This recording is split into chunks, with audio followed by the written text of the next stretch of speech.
प्रधानमंत्री जी नमस्कार, मैं रचना नितेश। हालांकि नाम बताने की आवश्यकता नहीं है, क्योंकि नाम से ज्यादा महत्वपूर्ण है कि मैं उस छत्तीसगढ़ की एक महिला हूं, उस छत्तीसगढ़ की नारी हूं जिस छत्तीसगढ़ में रामनवमी के दिन एक 6 साल की मासूम के साथ दरिंदगी हुई है। शायद ये खबर आप तक पहुंची होगी, अगर नहीं पहुंची है तो मैं आपको बता देती हूँ। एक 6 साल की मासूम बच्ची के साथ जिस घर में वो कन्या भोज करने गई थी, उसी घर में उसके सगे चाचा ने उसके साथ दरिंदगी की। सिगरेट से उसके पूरे शरीर को दाग दिया, कई जगह खरोच के निशान और कई जगह मासूम की चमड़ी उधड़ गई थी।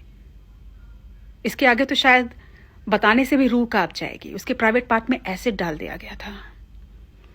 अब आप सोच रहे होंगे कि ये खबर मैं आपको क्यों बता रही हूं। एक पत्रकार होने के नाते हम लोग आए दिन रेप की खबरें पढ़ते हैं, लेकिन आज दिल बहुत बेचैन है। 6 साल की मासूम के साथ इतनी दरिंदगी और उसके बाद उसकी हत्या कर दी गई है।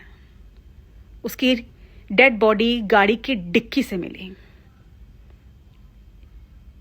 किस दर्द से वो मासूम गुजरी होगी, ये हम चाह के भी नहीं सोच सकते, महसूस नहीं कर सकते कि किस पीड़ा से वो बच्ची पहले गुजरी और फिर उसे मौत के घाट उतार दिया गया। लेकिन आज आपको इस वीडियो के माध्यम से एक बात कहना चाहती हूं।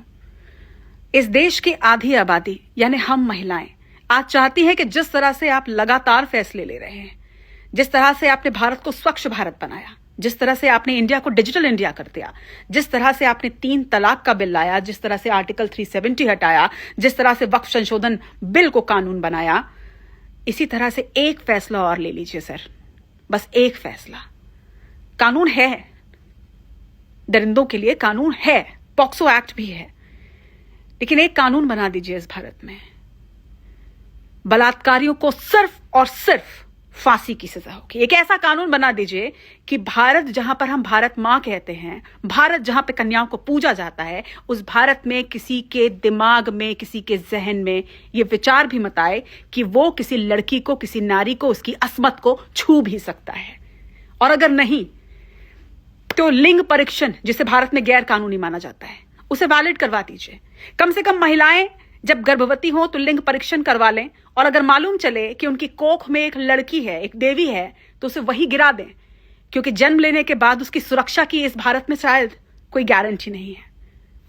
निवेदन है सर आपसे, आधी आबादी की तरफ से कानून बना दीजिए।